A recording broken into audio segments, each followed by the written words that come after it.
We're going to have to watch it on film later and see what happened. I think we may have let the wrong team inbound. Seth was right. So Seth was right there. We let the wrong team inbound. Not only did White commit the foul, they inbounded the ball and made a three.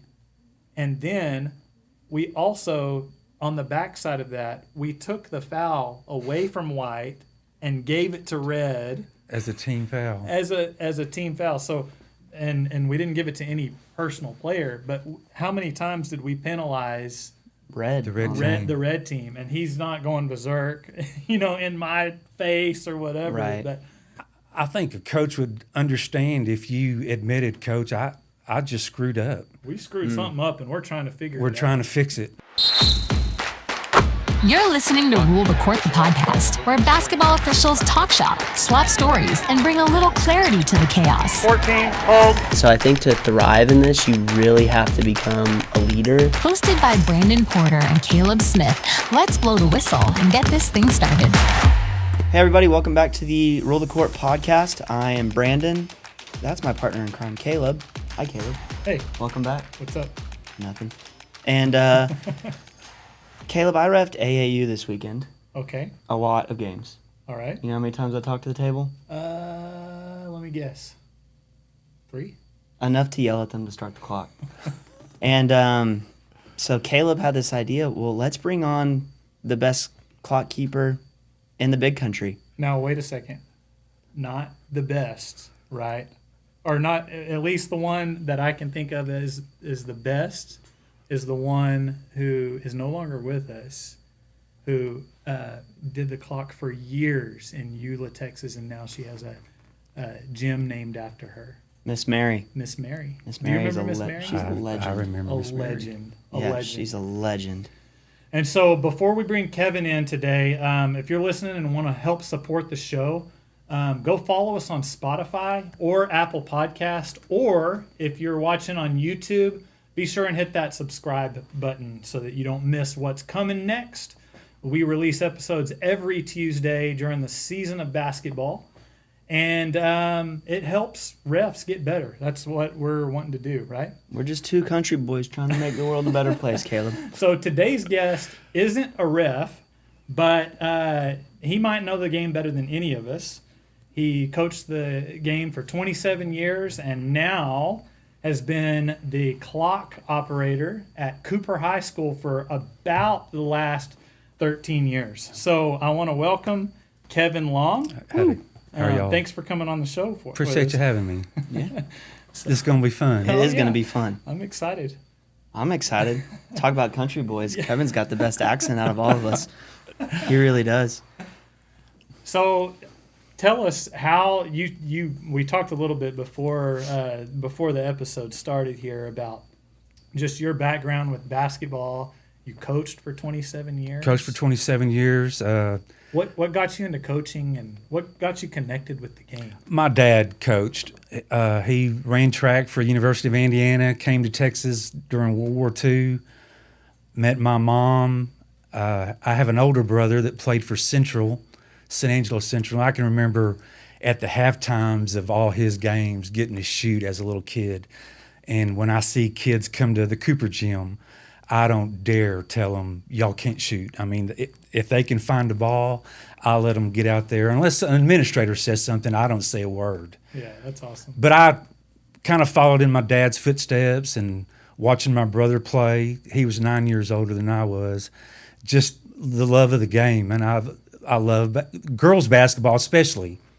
Oh yeah, why is girls basketball so much? I always felt that they didn't know as much about the game as the boys thought they did, and they I love that. would run in a brick wall for you. At least the girls that I coached, and I just love that kind of commitment. Yeah.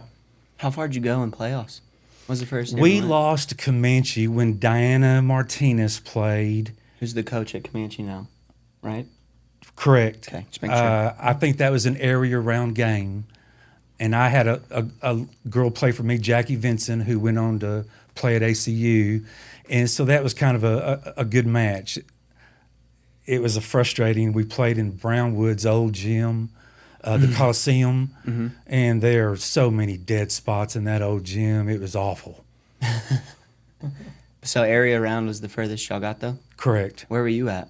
Clyde, Okay. spent 2 years in Merkel, and then 10 years at Abilene Cooper, All in the big country. all in the big country. And then you ultimately landed at Cooper, and then that kind of have had a seat at the table for the last what? When I lost my job in 2013, as far as your coaching implement, that took a bite out of my wallet. So I had to come up with some, supplemental cash to live, coaching salaries. Yeah. So being able to work for AISD Athletics has been a blessing. I do a lot of athletics for ACU, and I stay busy during basketball season. My wife loves it. Keeps me out of the house. I actually remember you as the Cooper girls coach, probably whenever I first started. I remember reffing one of your games. What year was that? It was, I think I've been doing this for 15 or 16 years You're old, now. Caleb. So that would have been 2009 or 10. I know the older I got, the less I yelled at the officials. I mean, I don't remember you yelling. we won district at Cooper in 07. Yeah. Okay. You know what's so funny? We started reffing because we needed supplemental income. Yeah. Yeah. And you got the clock because you needed it. It's so Yeah. funny. I'm Yeah, sure. I've got too many back injuries. I'll pull a hamstring. I can't officiate. Yeah. But I wanted to be, have something to do with part of the game. Yeah. You officiate from the table. I know. You really do. You save our butts so much. What is it that we say? We say whenever we talk to the table, there's 3 of us on the court, but we're all 5 a team. Right. Right? Whenever we go to war with each other and Yeah. the clock is running. And that's You why we guys are part asked of you it. to come on, Right. really, is because other than Miss Mary, who didn't need us, she didn't need us. Did you? Do you agree with that, by the way? That Miss Mary is the best clock keeper I was ever? trying to think of her name before coming up here, and Yeah. I totally agree. And to have your name, Yeah. etched into that gym, what an honor. Yeah. Yeah. And she drove the school bus. It's so funny. So we have to make sure y'all see us when we report fouls. And she would never look up because she already had it. Yeah, And Miss Mary, I'm trying to get better. Please look at me, but don't that's yell at me. something I wished our bookkeeper did a better job of, whoever it is. When the officials are calling the foul or whatever, your head needs to be up looking at them. And I end up, being the one that communicates all the numbers. And I was going to say, so whenever you go to Cooper, and one of the reasons we thought of bringing you on is I can't think of many clock keepers or table personnel that are better than you guys at Cooper. I appreciate and, that. And I know that they're hopefully Abilene High or Wiley or some of the other schools in Right. town don't hear that and go, well, y'all are no, but y'all are great at it. One of the things that I notice, and maybe it's just I notice it at Cooper, but when we're reporting a foul, you're always repeating it back to the scorekeeper. yes, I And kind of don't do know a if that- play-by-play during Yeah. the game Yeah. to help with numbers, fouls, things Yeah. like that. Yeah, I hear y'all talking. I've got a sheet of paper that I write on that keeps up with the jump balls. So there's 2 of us doing jump balls. And I know you keep something in your pocket to help keep up with that. Yeah. I keep up with fouls. So there's 2 people doing fouls. Yeah. And what are these things? Well, the opposing coach always sat to my left, right there. And during a game, they would always ask me how many timeouts they had left. Well, I didn't keep up with it. That's her or his job. So I finally got tired, and actually my first timeout cards were just Velcro and an X that I made out of a Post-it note, and then ended up getting those made. And Coach Reese at Abilene High has bought a pair. I know Coach Ruffin wants to buy a pair. Yeah. I tried to sell him one mid-season last year, and he said he's so superstitious he doesn't do anything Yeah, but I don't to blame break something. So I let him slide on that. All right. Well, let's see one of these. These things are 'Cause lifesavers, man. Of course, I've seen it a million times here at Cooper, but what I love about this, I love this as a referee too, because this sits at a table. And of course, we're supposed to be keeping up with timeouts, right, and knowing exactly In our how many head, yeah. timeouts. But These are so cool. something that the scoreboard doesn't show is how many fulls and how many halves, Right. How many 30s are going. So it's cool because these little timeout boards, whenever a coach has used a full timeout, he just puts the magnetized X right over the full, and then it's a real quick glance as an Yeah. official. It's so helpful as an official. really If is. it's just a if quick it's a glance. close game in Oh, the yeah. fourth quarter, those come in so handy. Timeout comes in, For everybody. Yeah. because all their There's fulls no are confusions. Gone. Yeah. Yeah, no, I love those things. Yeah. So we were talking before you came in, and we thought that most of the time when there's a situation during the game that involves the table, I would said 90% plus of the time it's because of a communication issue, maybe 100%. Probably 100%. Agreed. Yeah. So, what have you ever had to bail out an official for a communication problem or anything like that during a game? I can't think of anything as far as bailing somebody out for a wrong call. Now, I know I've screwed up during an Abilene High game with possession error and had a Abilene High fan chew on me pretty good. And after that, that's what prompted me to get out a sheet of paper and start keeping up with it manually. Do you get yelled at a lot as the timer? I was thinking, my job, you kind of have to be perfect. There are times yeah. that I can screw up, but I can easily quickly fix it. Mm-hmm. But at the end of the game, I've got to be perfect. The bookkeeper has to be perfect. And to answer your question, it's been a while since someone's yelled at me. That Abilene High game was probably my last one. When you first started, was it pretty rough? It was kind of awkward knowing that I had been released from my duties as the girls basketball coach at Cooper, and then that next year being the clock keeper, Oh, okay. Oh, yeah. and kind of watching them run up and down the court, and at times just shaking my head, but kept my mouth shut. Right, I'm yeah. not their coach anymore. Yeah. And they went through several coaches, and right now don't even think about it. Right. I was gonna say, do you miss coaching at all? Is there ever? I miss the relationships. Yeah. I don't miss the classroom one iota. I was asked to come out of retirement when the new Clyde coach took his, the new football coach came in. He called me and he said I'd be teaching some math classes on the computer, and that just right there. I mean, I taught English for 34 years, and I just don't want to get back in the math. classroom. Yeah. I don't blame you. I don't either. But the relationship with the kids and the other faculty, that's something I miss. Time spent watching game film and doing all that and trying to win, I don't miss that at all. Right. So, what are some things that you noticed from the table that most people in the gym would miss most of the time? Good question. Good question. Yeah. Or like, what are some things that are a part of the game that that it's just second nature to you that probably isn't to the everyday fan? Good question. Like, I know you're a lot closer to the court, and so I know that you hear communication with the coaches, Coaches or to their players. coaches Yeah. to the players, or even what some of the things that officials do. Well, I every time I hear an official just get chewed out by the coach and just that's all the coach wants to do, I mean, I was there. I don't like that. I wished I could put the buzzer on and tee the guy up, because at some point they will shut up if We need to you. implement that. Yeah, we should. Hey, give me a buzzer real quick. Kevin, if it's time for us to tee him up, just hit this buzzer. We're button. doing that. I'm doing that next year in a JV game. Can I get a buzzer real quick? There we go. The attitudes, from the high school kids have changed a little. It's just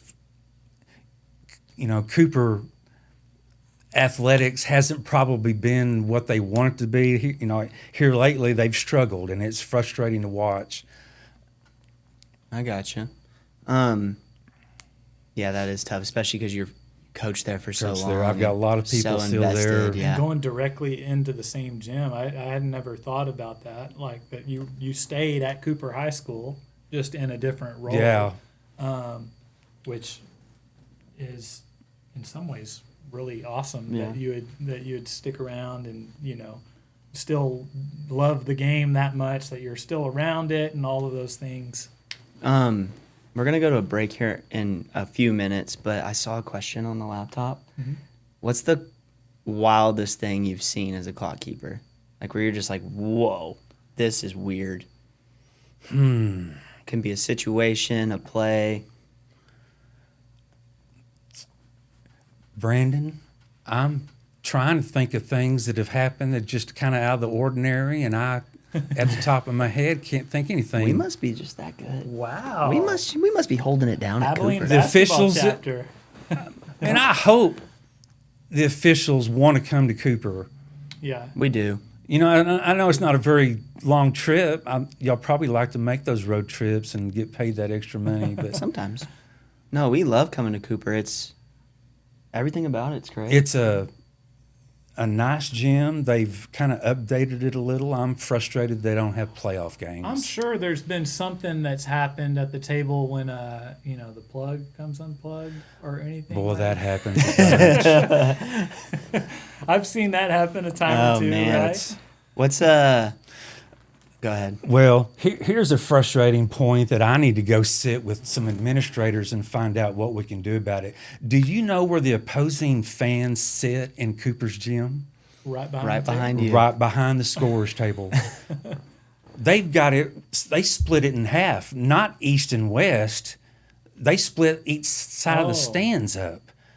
Yeah. Oh, yeah. I got so yeah. The whole visiting team's fans are sitting behind the table and the benches. Correct. And on the other side, they've literally split the stands in half. Yeah. That's so strange. When Abilene High comes in there or Wiley comes in there, it's a So nightmare.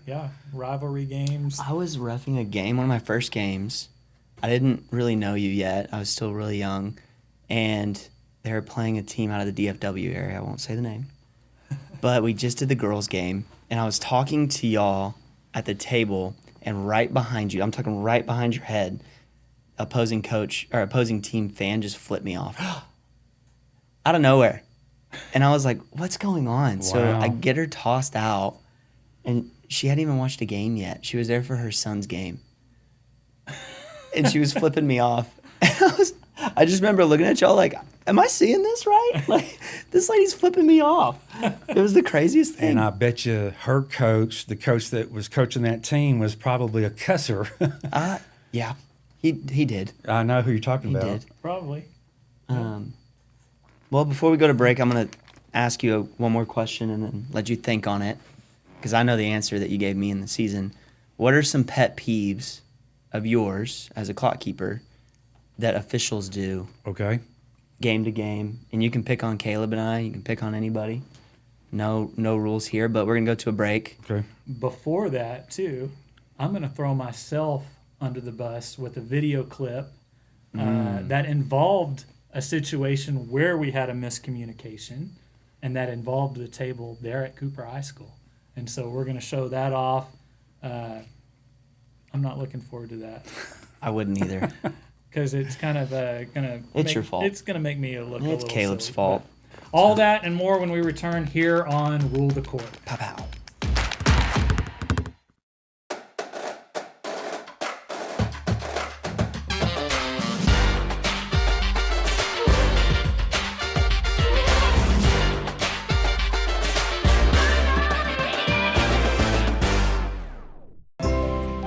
Coaches teach your kids to dream.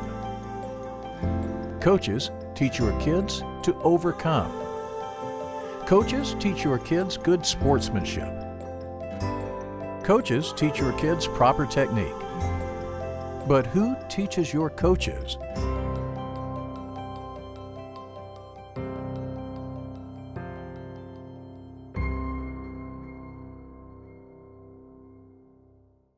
Court, the podcast, is not just about calls and whistles. It's about the people behind the stripes. And one of those people is presenting sponsor, Corey James.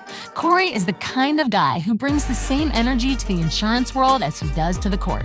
He is about trust, consistency, and showing up when it matters most. Whether you're protecting your home, your car, or your future, Corey James has you covered.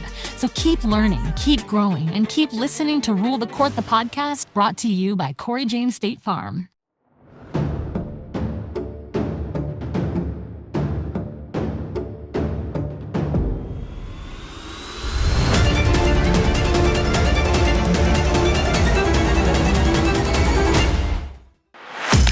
You're listening to Rule the Court, the podcast, with Brandon Porter and Caleb Smith. We're here with longtime clock operator Kevin Long, longtime coach, and we're talking about the great relationship that officials have with the table personnel. Mm-hmm. And so, Brandon, you kind of touched on something before the break and gave Kevin something to chew on. Stir the pot, as they say. I'm going to let you. As they say. Yeah. So we asked before the break, what are some pet peeves of Pet yours peeves? as far as officiating and communication with the table?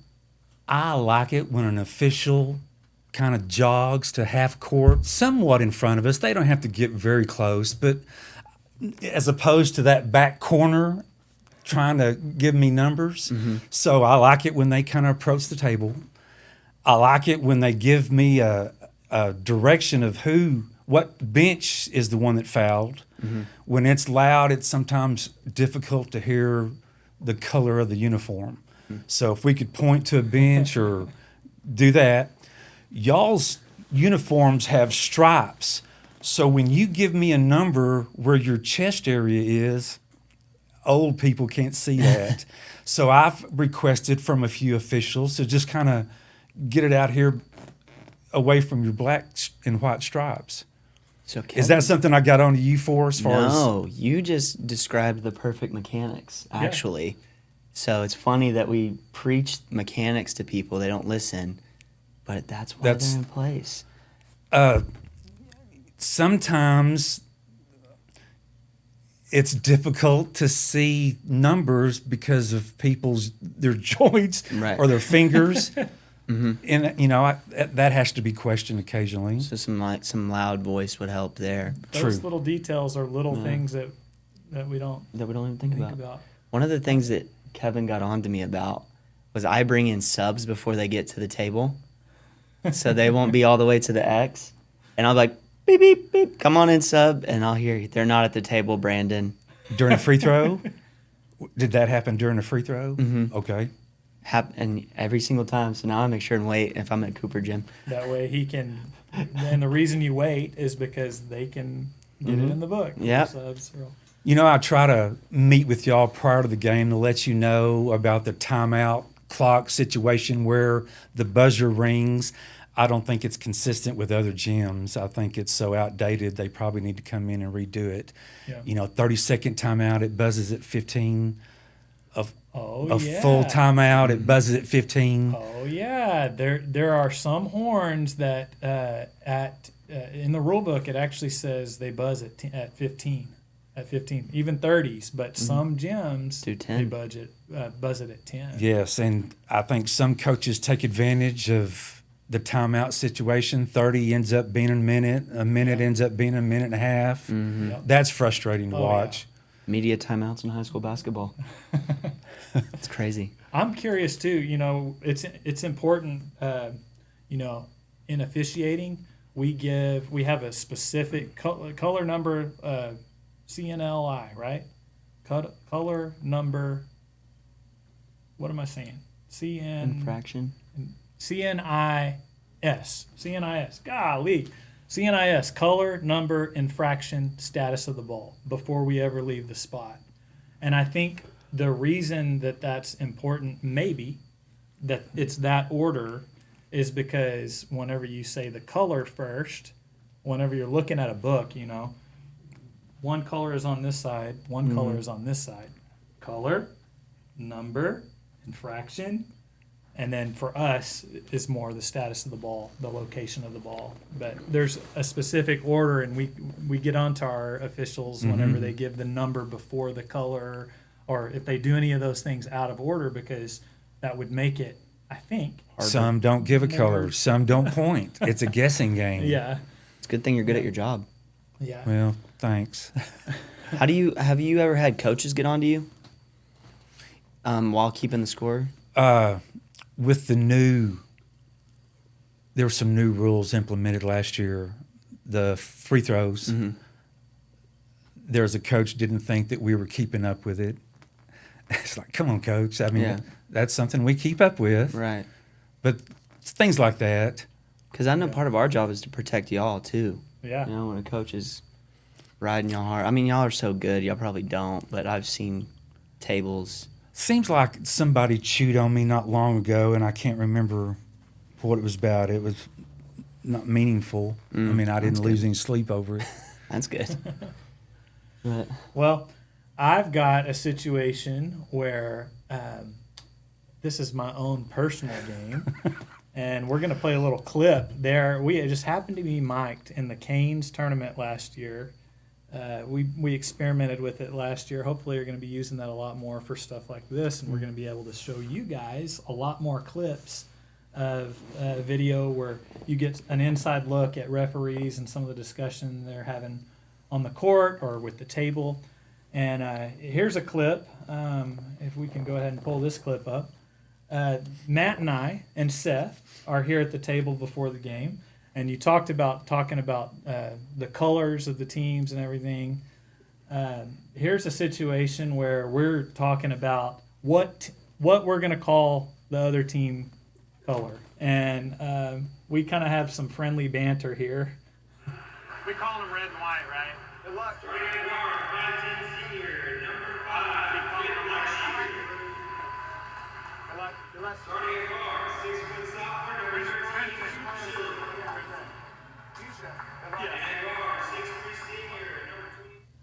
Brandon, would you have called them fuchsia? I'm calling them maroon. Brandon's calling them maroon. Matt and I thought we should just call them red. He makes a few jokes. Matt and I are right here. You know who wasn't involved in the conversation? Mr. Peitzig, which is going to come in later on in the clip. You're going to see why this led to a major communication breakdown. But basically, we go on to toss the ball. And I make another joke about, we're gonna call them burgundy, ha ha ha. I just thought it was the funniest thing in the world, right? And so, meanwhile, in our pregame that night, us three officials had really emphasized before we go to the table, let's communicate where we're throwing the ball in, the spot of the ball status, all that stuff.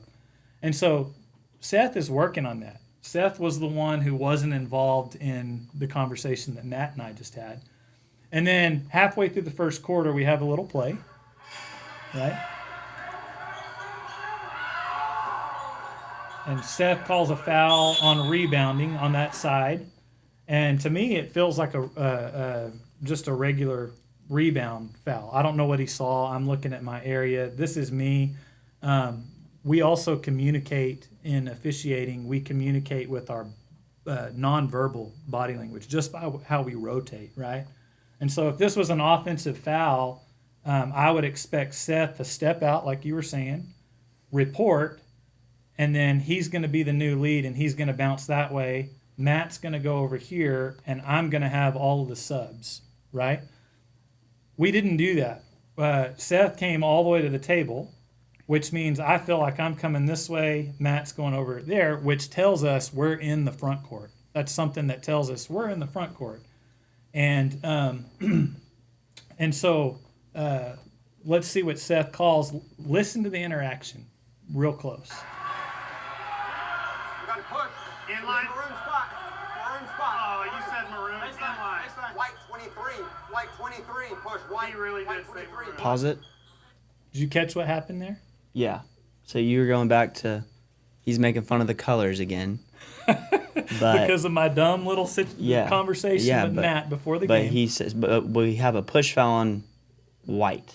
is what he says. Yep. So And it should be maroon ball. All I heard was maroon and thought, you idiot, you just called him maroon. We just talked about that. It's red and white. So what? But he reverted back to our pregame and was really emphasizing maroon spot on the inline. Maroon spot right there is what he's telling us. I don't hear it. Matt doesn't hear it. So listen to it again. You got to push. Inline. Maroon spot. Maroon spot. Oh, you said maroon. Inline. White 23. White 23. Push. White. He really White did say 23. maroon. Push. This leads to all kinds of communication breakdowns, right? Which ultimately come to you guys, and then we have another display of miscommunication where I try to bring in subs, he tries to bring in subs as well. But this should be white ball. And it should be maroon ball. Should be. Meanwhile, it should be maroon ball, and we're handing the ball in on the inline to To white. White. He just called a foul on white 23. And so, look what happens next. Uh-oh. So we just gave White a foul, and they just brought the ball in and made a three-pointer until the next foul. 2 shots. 2 shots. So now we're in trouble. 2 shots. White. 14. Push. 2. Hang on 1 second, Seth. This is where you come in. You're like, who did he call that foul on? Chaos Wait, ensues. did we really just see what happened, or did I misinterpret this? Of course, we switched in the front court. We switched, and so I'm thinking, yeah, what number did he call it on? Let me go check. Right? Let me go ask him.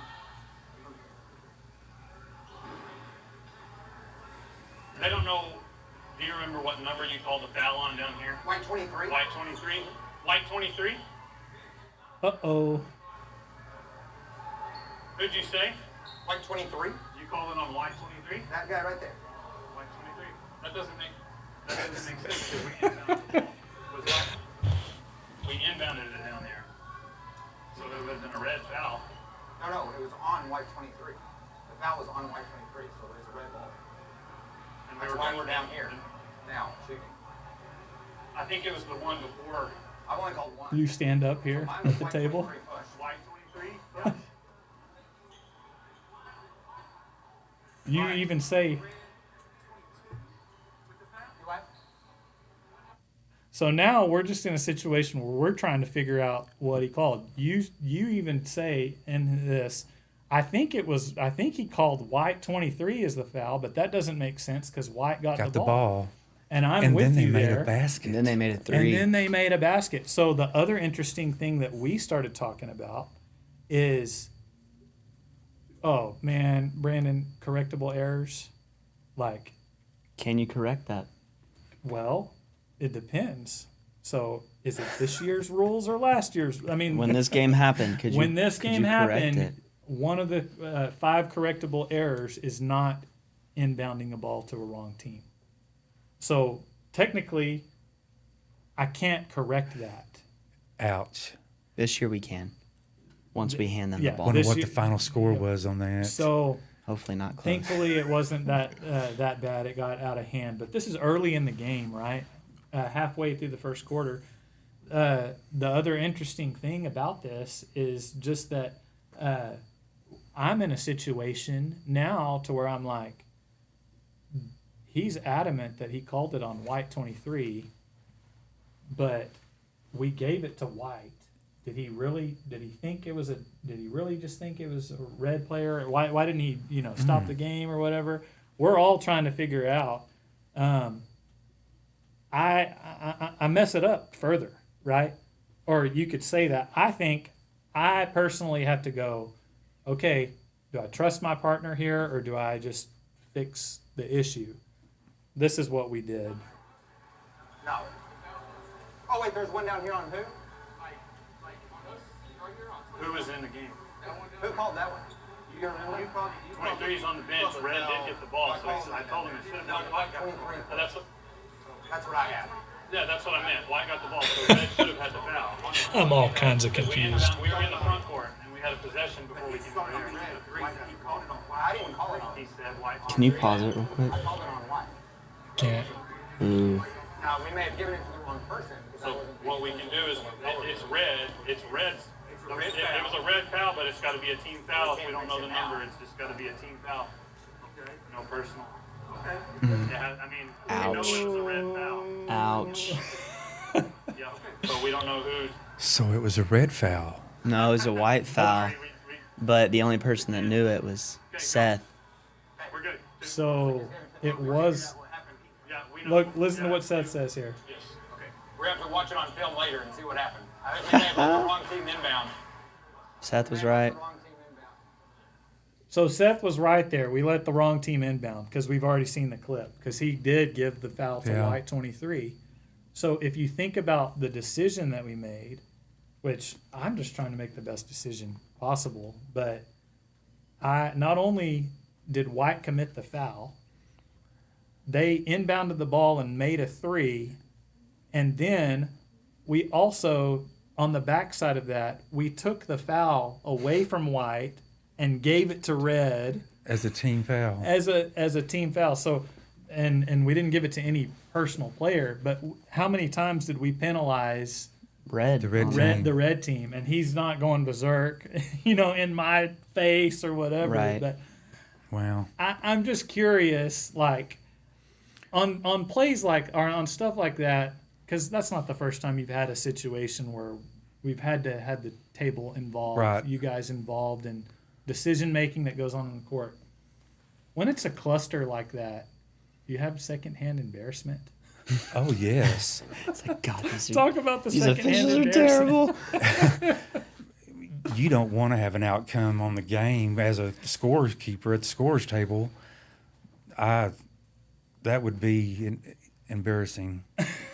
So what are you thinking in a situation like that? Whenever there's just hopefully that's not the only cluster you've had at a gym. I hope it is. I hope it is. Hopefully you've had some with Brandon in his game. Say no. But, Say no, Kevin. But what are you thinking? Like, what do you do to help the situation? Like, are you thinking I've got to give them as much information as what's going through your mind? In something I like didn't that? notice at any point did we ever get the coaches over to the scores table and have a communication. I think a coach would understand if you admitted, Coach, I just screwed up. We screwed something up and we're trying to figure We're it trying out. to fix it. Yeah. Oh, that's, And I don't that's think good. those That two is a good coaches idea. would have. I didn't hear any yelling at the. Yeah. Yeah. Anybody is trying to get the right answer. Yeah. That's a really good idea. That Bring is. them You together. were saying we needed to send the teams to the Yeah, benches teams at need that to go to the bench so that they're not, if it's too point. hostile. Yeah. But yeah, And get all three officials together. Yeah, Instead of 100%. me and Kevin figuring it out. In send the hindsight, teaching- looking at that, it probably would have helped if I'd have been a little bit quicker on my buzzer questioning. Yeah. yeah, Yeah. I should have buzzed as he was giving it to the White out of bounds Yeah. yeah. instead of letting him throw it in. Yeah, I mean, that is interesting. And I'm not pointing out the clip to point out that you had any fault. Really, I was pointing out It was our Caleb's crew. fault. It was my It was fault. Caleb's fault. But I am thinking, typically, and to circle back to the whole thing that we brought this whole clip up for, is probably 100% of the time, if you're involving the table, if there's a discussion happening at the table, there was a communication breakdown somewhere, whether it's between officials, whether it's between just the table and one Yes. official. Something happened, and at the end of the day, it's communication that is the focal point. Mm-hmm. Even when you think you're communicating, You're not. even whenever Seth is thinking maroon spot here, our body language definitely communicates. Even whenever I'm thinking, hey, I've got the subs. You're in the front court. Any of those things we think we're communicating, but we're not, or we're not communicating together in Right. the right way. It's like being married. So yeah, it's crazy. It's like right? being married, right? I said that last week. No, you didn't. So. Oh. I was just wondering if you'd ever had any secondhand embarrassment or anything like that from other games, or if it was just mine. If it was just It's mine, just Caleb. I can't think of anything that. I mean, that's pretty extreme as far as a game Yeah. Yeah. that I've Thankfully- had that I've seen. Thankfully, Dig it it. was a morning game. Big effect on the game potential. Effect on a game, Caleb. And Yeah. you know what's funny about it? The coaches, both of them. What do you do? What would you do? Tell an official what you would do at the end of something like that to the coaches. What do you say? Oh, coach, I messed up. That's it. If you know you messed up, coach, I messed up. You think they would gain more respect from you that way? Yeah, I mean, as long as it's your only mess up, right? Yeah. I mean, you coached, if somebody admitted they messed up, just Not very often did I ever hear an official Admit they screwed up. it's really not that hard. I mean, it's not fun. it's not But- fun. It's my philosophy. I know we've talked a lot before that something like that happens. We're Yeah. human. Coaches know we're human. If you just say, Coach, I'm sorry, we Yeah. messed that up, that they're going to respect you a lot more and know. I agree. They might not be happy about it, but at least they'll Yeah, have a little bit of respect, Mm-hmm. maybe. I hope so. Well, Kevin, before I let you go, and before Caleb lets you go, we have one more question, and that's what's your favorite type of official as a bookkeeper or as a coach to work with or work for you? My favorite type. Like when you think of an official that you've had or worked with, like what are the good I know things that come way to mind? too many Abilene chapter officials, and I enjoy my friendship with all y'all. There are some like Winky that I've known because I coached both his daughters. Mm-hmm. I've known Winky for a long time. I love to see him when he's one of the crew coming in the gym. But all you guys, Yeah.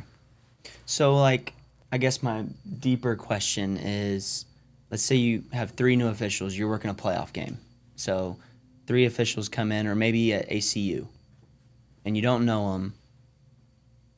What can officials do that you're like, man, this really helps my job, or they're doing a really great service to the game tonight? Or what are they doing that's not helping you? one thing prior to COVID at ACU, we used to meet with those officials prior to the game, every game. And, we'd each tell them what our responsibilities were as far as the table crew. And I don't get that at the high school because they've got, 3 games going in that gym back to back to back. Yeah. Officials are running in and out. The time that I get to spend with y'all is before the game. Yeah. You've got your jackets on, you're meeting with the coaches. I would like to possibly meet with the 2 or 3 officials in y'all's little office prior to the game. In the pregame. And if they're new, I've got to tell them about the clock, the timeout situation. I don't keep up with individual fouls on the scoreboard. I strictly do team fouls. Communicate with the coaches and officials like that. Right on. That's interesting. What would your thoughts be about asking the table crew if they wanted to be a part of the pregame? I love it. I think that I just love it. adds to the communication. Yeah, right? and if something hits the fan, the table has your back too. Yeah. Because, a lot of times they come to the table before they go to the ref. And There's still Abilene chapter officials that have no clue what this is. Really? well, they're wrong. Because those things are awesome. Those things are Those things awesome. are so cool. Those saved my life so many times. I wish coaches would buy more of them. Oh, we're going to, you know what? We're gonna promote Plug Kevin Long. Thank you. Timeout. I appreciate Board. the timeout boards. If you are a coach or an official, buy a timeout board. How much They're are they? handy. it. They're $75 if you live here in town. If I have to mail it, I'm going to add $10 to the overall charge. For shipping. And you know what? If you buy 2 sets, he'll charge you $150. It's a great deal. Great deal. Great deal. Love it. Awesome, man. Well, Caleb, what else you got? That's it, man. Hey, we appreciate you coming This has on. been fun. Appreciate y'all asking. Yeah, absolutely, man. We're so thankful for you being here. The game literally cannot operate without you. Well, But you have saved our tails time and time again. So Yep. we appreciate you coming on, man. Yep. Absolutely. So if this episode helped you, tag us on Instagram or X at Rule the Court Officiating, and share one takeaway that you're using in your next game. If you've got a wild moment, a tricky rule situation, or just want to shout out your crew, feel free to DM us as well. Yeah. So Yeah, and guys, we can't grow and get better and bring more content unless you do like, subscribe, and comment. It's easy. It takes a minute, and it would help us tremendously. It would help everybody in the officiating world and the coaching world. yep. So, So big thanks to you, Kevin. Thanks for stepping out from behind the table. Join us here in the studio, and we'll see you next time on Rule the Court, the podcast. This has been Rule the Court, the podcast. Thanks for joining Brandon Porter and Caleb Smith as they break down the stripes and stories from behind the game. Catch us next time for more takes from the best view in the gym. Until then, stay sharp, stay humble, and rule the court.